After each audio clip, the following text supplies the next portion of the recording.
Orang kata mustahil student nak ada saving RM10,000 sebelum graduate. Sebenarnya tidak kalau anda tahu macam mana cara.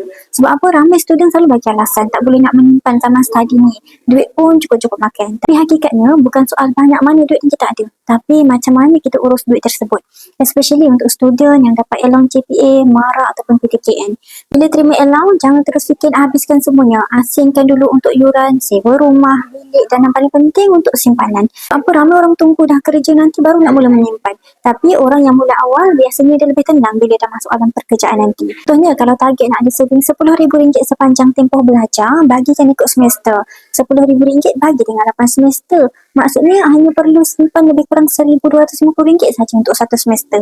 Dan kalau takut simpan cash mudah terguna, bukan dalam bentuk emas fizikal. Ramai student sekarang sangat bijak mula tukarkan simpanan mereka kepada emas. Sebab emas lebih susah untuk dibelanjakan. Dalam masa yang sama boleh bantu lindung nilai duit daripada inflasi.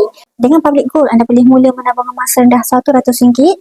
Tak perlu tunggu kaya. Yang penting konsistensi. Kalau student lain boleh mula bina simpanan waktu universiti, maksudnya kita pun boleh. Nak mula simpan emas tapi tak tahu macam mana caranya, boleh terus isi borang saya dekat bawah. Saya get step by step sampai tuan-puan faham, insyaAllah.